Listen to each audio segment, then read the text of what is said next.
PDP is my, sa PDP is my partner. Mark Cuneta, susuportahan ko yan. Mahusay, mabait, and he has the integrity.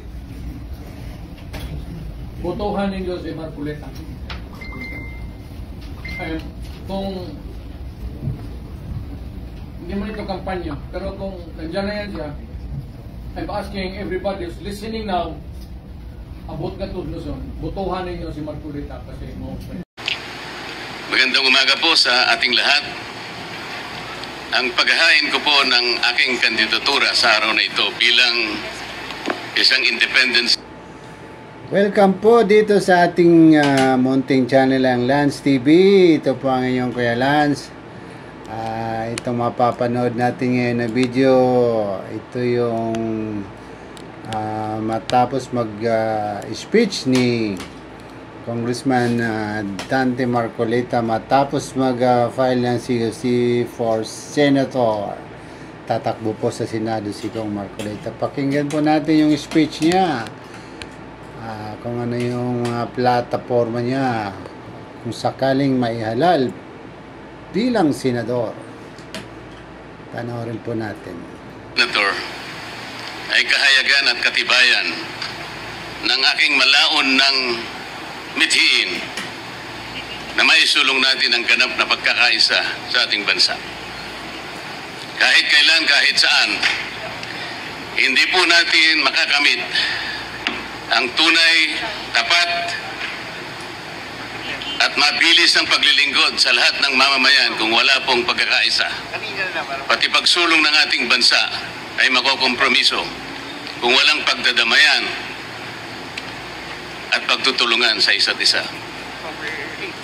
Gusto ko pong balikan natin ang mahuling kaganapan na nangyari sa House of Representatives. Napansin po niyo siguro nang dahil lamang sa aking pagtatanggol sa katarungan, sa katwiran at mga sariling tuntunin namin sa House of Representatives. Ako po ay inaway ng ilan sa aking mga kasamahan na nauwi nga. Doon po sa Congress, tinanggalan po siya ng mga committee doon. Membership ng committee at saka vice chairmanship ng committee. 5 committee po yun, hinalis po siya doon, pinalitan. Simula nung ipagtanggol niya yung OBP, Office of the Vice President, hindi naman niya pinagtanggol si VP Sara, kundi yung opisina. Kasi tradisyon na nga nila yun, di ba? Pero ayaw na sumunod ng kasama niya sa tradisyon, kaya ayun, tinanggal siya. Pati sa paggagawa ng hopya. Ayaw ko po ng awayan, ayaw ko po ng pasiklaban. Ayaw din po ito ng ating mga mamamayan. Maraming salamat po. Okay, question from the media. May nauna po dito kasi Dante for Dante. Question. Hi sir, Dante Amento, BUNTV. Sir, tanong ko lang po, in the past few months, you were questioning the contract entered into between COMELEC and Miru. And then, isa rin po kayo sa nag-bulgar ng alleged offshore accounts na allegedly kay Chairman George Erwin Garcia. Ang question ko lang po sir, isa lang. Sa ngayon, kasi it is inevitable that you have filed your COC sa COMELEC na mayroon kayong question. Mayroon po ba kayong paniniwala sa integrity ng 2025 midterm elections? Thank you po. First of all, dahil po sa aking pagnanais na makapaglingkod sa mataas na level ng ating pamahalaan, ay napilitan po ako na mag-file ng COC kagaya ng ginagawa ko sa araw na ito. At I do not want to fight two battles at the same time. Ang lahat po ng pangyayari ay may kani-kanyang panahon. Correct. Yun lamang po ang aking masasabi sa isyong yan. Malaya Business Insight. Gerard Naval po. Sir? Sir, good morning. Sir, noong 2022, tumakbo po kayo for senator also, but you withdrew at the last minute. What makes it different this time, sir? Sa ngayon po, ang aking paniwala ay ganap na po akong nakahanda.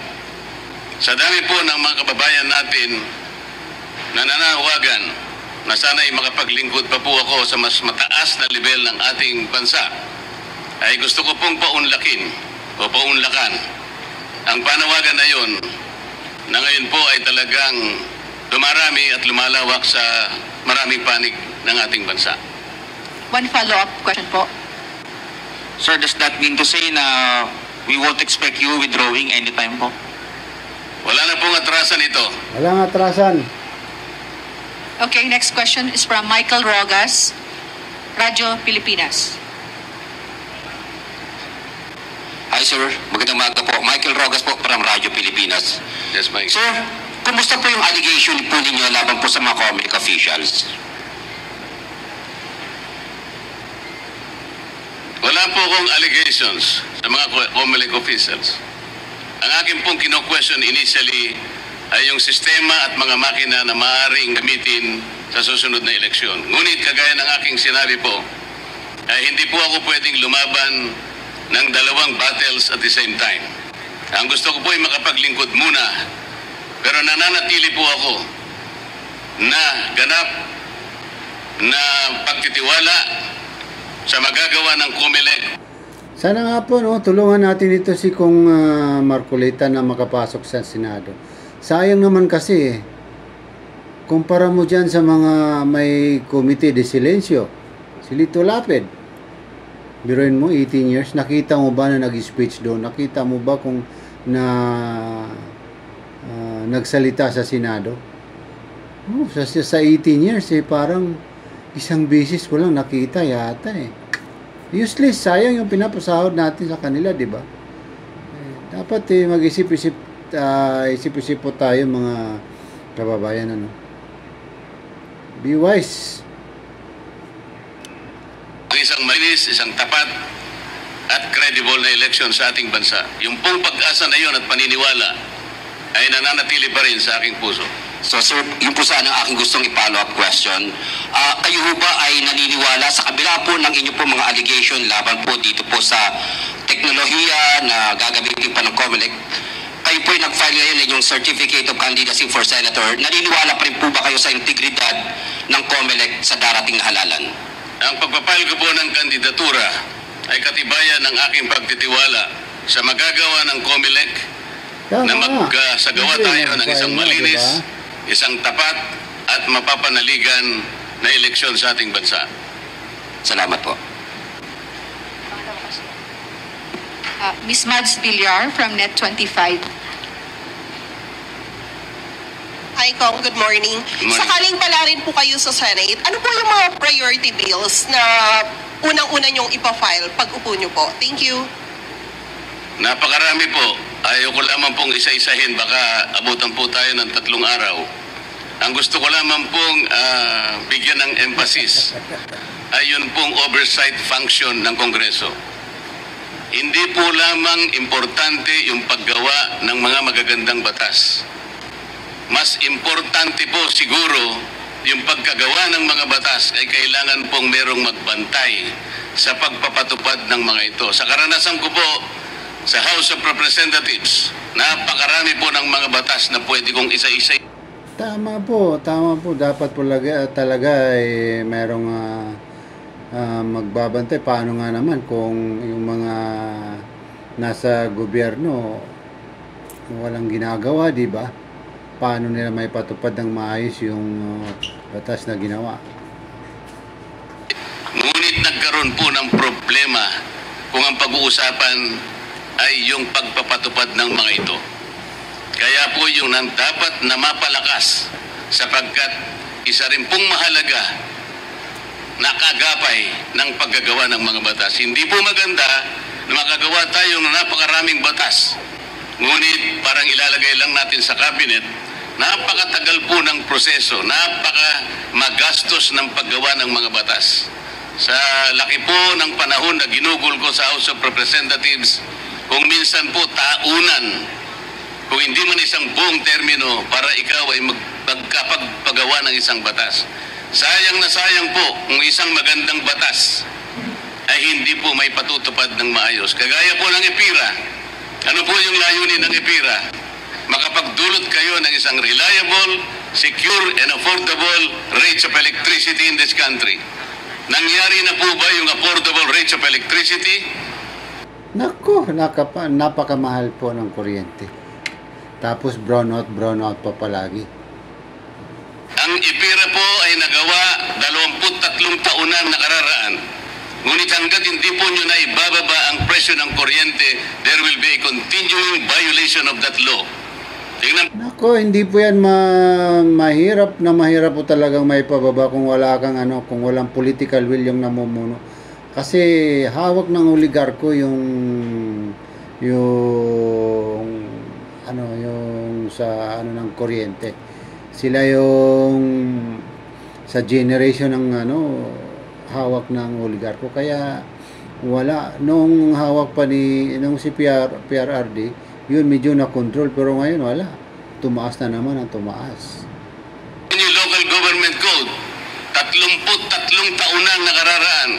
Tingnan po ninyo ang ating mga barangay. How many barangays, up to 42,000 plus barangays in this country, how many percent are able to stand on their feet? You may not know it, but I will answer my own question. 2%. Kung 98% po ay hindi nakatatayo sa sariling pa, how do you think that the smallest political unit of our society can contribute to the overall development of this country? Kailangan po nating tulungan. Ngunit, hindi po natutupad yung decentralization, yung autonomy yung sinasabi ng batas, sapagkat may sablay nga po ang pagpapatupad nito. Marami po akong may kukwento. Sa sakahan, ano po ang mga... Sana nga po kung manalo ka sa pagka-senador. Magaganda sa sakahan. Meron pong isang batas na nagsasabi, there should be a guaranteed price for palay. Meron po ba? Wala po. Kailangan po yung mga makinarya, equipment na ginagamit sa pangsakahan, dito na po natin dapat ginagawa. Batas po yun. Hindi po nangyayari. Ang sabi po sa isang batas, there should be a dedicated area for farming. Kahit anong mangyari, huwag niyong i-convert ang mga yan. Ano nangyayari? Conversion dito, classification doon, land kahit saan nangyayari. Ang sabi pa ng isang batas, 25% of the total loanable funds of the banks, private and public, should be allotted to farmers and beneficiaries of agrarian reform. Nako, mga mayayaman lang din ang nakikinabang yan kung hindi naman napupunta sa maliliit na magsasakayan. Yung mga mayayaman lang din ang naglulun. Mga maliliit, katakot-takot na papilis ang inihingi, may collateral pa. Nangyayari po ba? Hindi. Average per year is only 4%. Kaya ganito po tayo. Oversight is an equally important function of Congress that has been forgotten for years. Ito po ang isa sa tututukan natin. Salamat po. So, sir, 8 minutes. Tapos na po yung 8 minutes. Wala na po? Yes, Thank you. Tapos na po. Maraming salamat din po. Yun na nga po, sana tulungan nating manalo si Kong Marcoleta sa pagkasenador. Okay, maraming salamat po sa iyong panonood. Sir, sa gitna Yan. po, photo op ulit. Here's the card. Sana nga po manalo.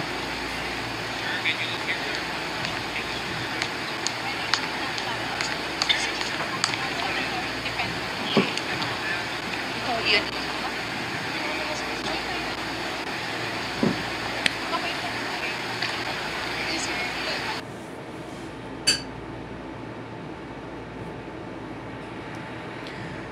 Maraming salamat sa inyong panonood at huwag kalimutang mag-subscribe at i-like ang ating video. Maraming salamat.